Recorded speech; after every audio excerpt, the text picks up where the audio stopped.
Olá, pessoal! Vamos conversar um pouquinho hoje, então, sobre o eixo de Câncer e Capricórnio.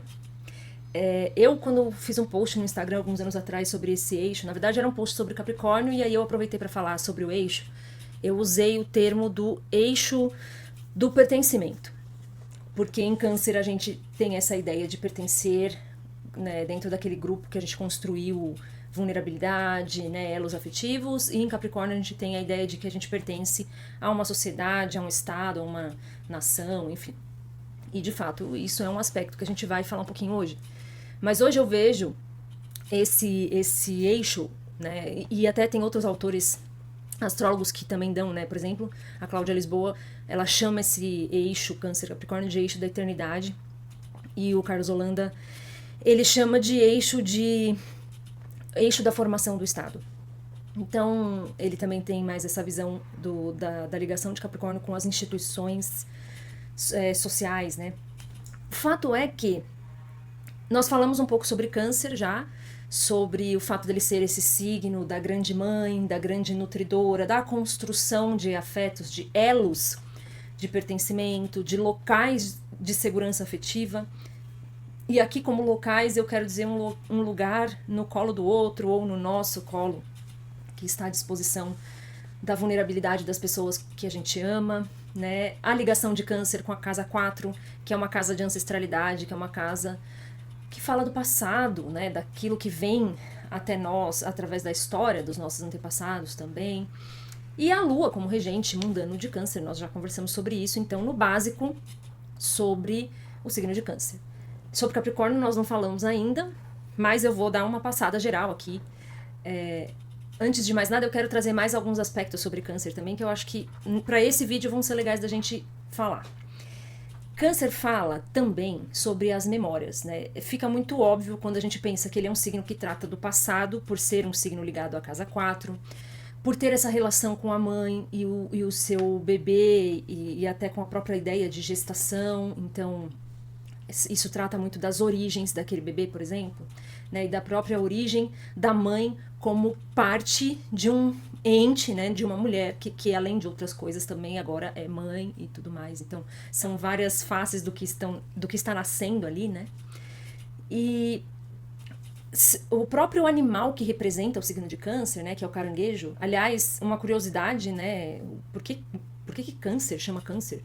Né? Caranguejo e Câncer têm uma mesma origem em um idioma antigo, eu acho que é o grego. E o caranguejo, propriamente dito, é um animal que ele é considerado um animal ancestral, que não evoluiu muito na sua biologia, vamos considerar assim, né? Ele ainda se parece muito com animais de outras eras da Terra, naquela fase em que a vida começou na água e foi saindo, né, caminhando para a Terra. Então ele é um animal de transição aí, biologicamente falando, porque também consegue caminhar na terra e também é um animal das águas, apesar de ser mais característico ali dos mangues propriamente dito, né? Eles têm um exoesqueleto e isso é considerado ligado a uma ancestralidade biológica. Outros animais tinham essas características e evoluíram ao longo dos tempos, e o caranguejo ele permaneceu ali no passado. Mas falando propriamente dito sobre passado, mais especificamente eu quero falar sobre a ligação do signo de Câncer com as memórias. E aí aqui eu acho que tem um aprendizado muito interessante. Ganhar a dimensão de que memórias, todos os tipos de memórias, são sempre ligadas às emoções.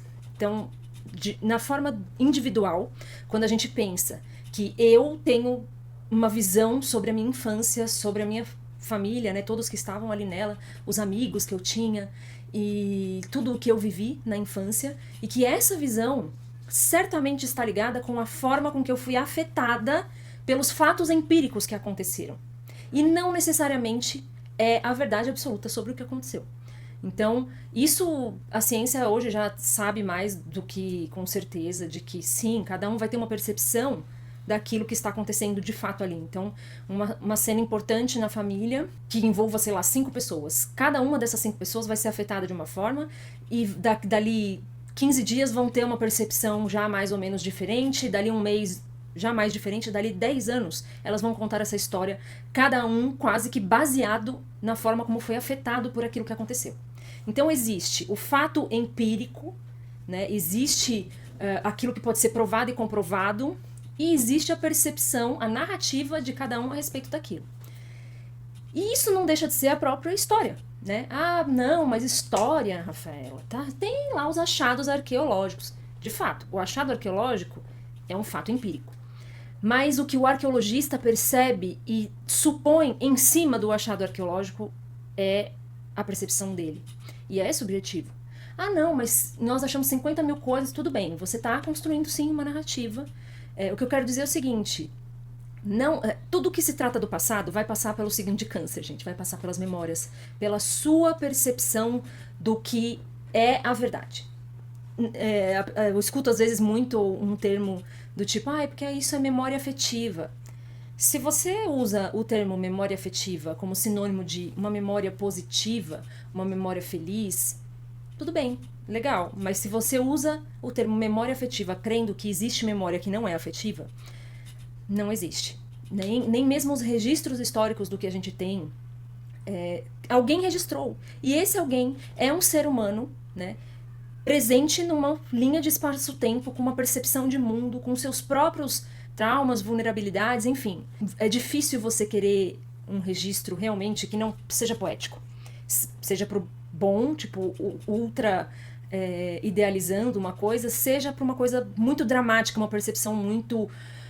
ferida de algo que às vezes não, no olhar de outra pessoa não foi tão não foi dramático ou ruim nas mesmas proporções.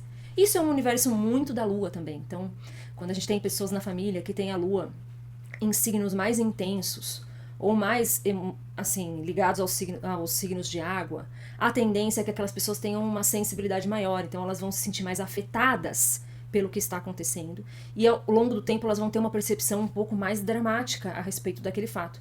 As pessoas que têm a lua em signos de terra, elas vão ter uma percepção mais pragmática, uma tendência a minimizar e a diminuir até coisas que realmente foram importantes.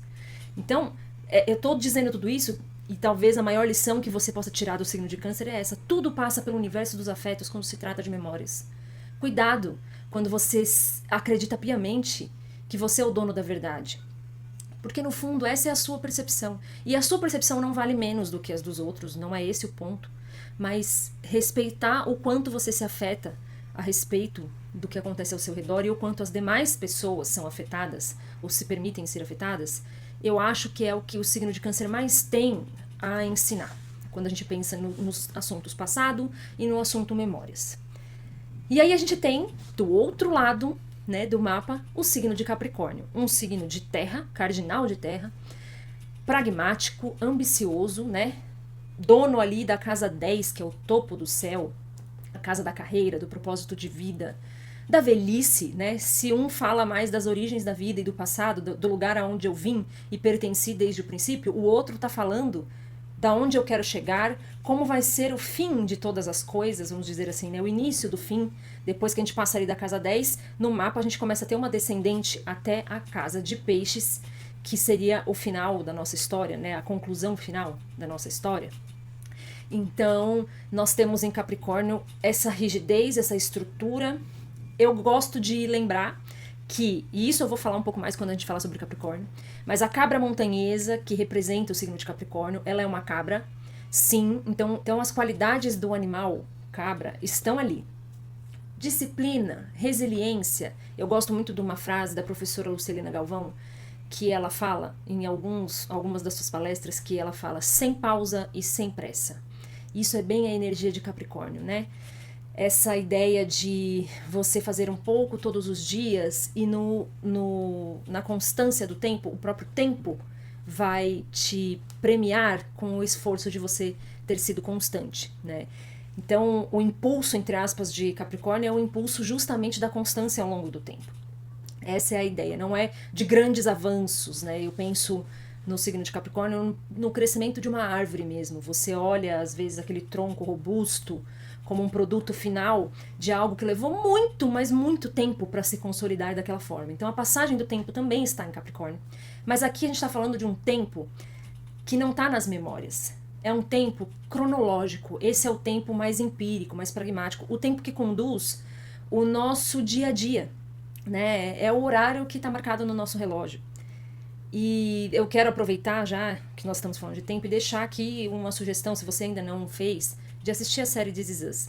Essa série, pra mim, ela é o puro suco de Câncer e Capricórnio, porque ela está o tempo todo flutuando entre o momento presente, né, onde se passa o tempo cronológico onde aquela série se passa. Então, por exemplo, a primeira temporada, ela começa no aniversário de 36 anos das 3 crianças da família, né, dos 3 filhos da família Pearson. Ou seja, o tempo cronológico, o tempo que está correndo ali na primeira temporada é o ano em que eles completaram 36 anos. No entanto, o tempo todo você é transportado para momentos da infância, logo do nascimento, adolescência, pré-adolescência, e mostrando situações daquele período que impactaram diretamente, por exemplo, na relação entre esses irmãos na vida adulta. E aí é que está o grande eixo que conecta, acho que, Câncer e Capricórnio. O tempo todo, dentro do seu tempo cronológico, você está resgatando memórias, emoções, sensações de tudo aquilo que está gravado aqui na sua memória. E isso está impactando a forma com que você toma decisões e age no dia de hoje, no dia presente, no tempo cronológico, né? O tempo de Capricórnio é o tempo presente. Ele não é o tempo do passado, que é o tempo de Câncer, mas o tempo de Câncer está o tempo todo impactando, e a forma como você se permitiu afetar está o tempo todo impactando o que você está fazendo com o seu dia de hoje. O signo oposto de Câncer é Capricórnio, e não é à toa que o regente de Capricórnio é Saturno. Deus Cronos da mitologia grega, né? O tempo cronológico, ele é o senhor do tempo cronológico, ou seja, o tempo que passa no ritmo deste mundo, dessa dimensão, desse planeta. Por isso que eu gosto de chamar esse eixo de eixo do tempo, porque na verdade existem 2 tempos acontecendo. O tempo do lado de fora, que é cronológico, o tic-tac, tic-tac, tic-tac, e um tempo dentro de mim. Um tempo que eu carrego, arrastando tudo aquilo que eu amo, que eu tenho uma história, que eu tenho uma percepção. E tudo isso caminha comigo, né? Então, a ideia de ressignificar memórias através, né, num ambiente terapêutico controlado, é importante até para que você consiga prosseguir na força de Capricórnio, ressignificando o que precisa ressignificar, mas sem idealizar ou fantasiar também, sem construir histórias 100% positivas, ignorando os traumas e sofrimentos vividos, porque eles também ensinam, certo? É claro que Capricórnio tem outras questões em torno dele também, que aí eu quero falar principalmente quando a gente for falar de Capricórnio. Então, ele é um signo muito ligado a estruturas consolidadas, né? No corpo humano ele é nosso esqueleto ósseo. Então, ele está falando daquilo da onde a gente se ampara, a gente se apoia e que é firme, que eu posso me ancorar nisso. Então, ao mesmo tempo que Câncer trata de segurança afetiva, Capricórnio não deixa de tratar da segurança afetiva, né? Porque em algum lugar você tem que encontrar esse amparo, essa estrutura. Muitas vezes, quando a gente é criança, a gente não tem ideia, mas nossos pais às vezes estão quebrados por dentro, mas se colocam firmes para ainda serem esse colo, esse lugar de pertencimento, de aconchego e de acolhimento para nós. E não só os pais, né? Outras pessoas também, e nós, um dia chega a nossa vez de ser estrutura para alguém. Seja lá se são filhos, se são parentes, se são pessoas que a gente ama. É legal a gente observar, inclusive em Capricórnio, que eu estava falando do animal, né, que é essa cabra maltesa, que tem relação com a disciplina, que ela escala montanhas passo a passo, né, salto a salto. Mas a cabra maltesa de Capricórnio, ela é uma cabra diferente, porque ela tem rabo de peixe. Então ela sabe que é nas emoções que está a força que vai permitir com que ela avance.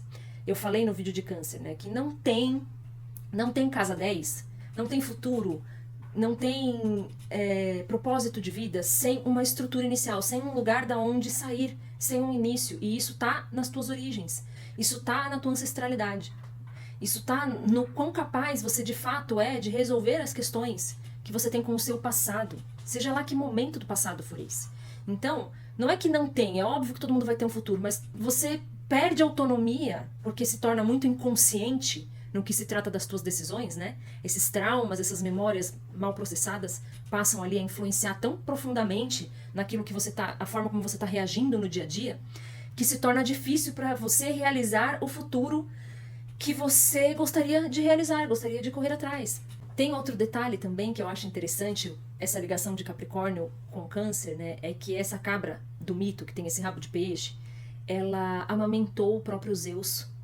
Então você vê que mesmo em Capricórnio, nessa rigidez que Capricórnio representa, a figura materna também estava ali. Olha, esse não é meu filho, eu achei ele numa caverna aqui, mas eu vou cuidar dele. É uma espécie de responsabilidade, né?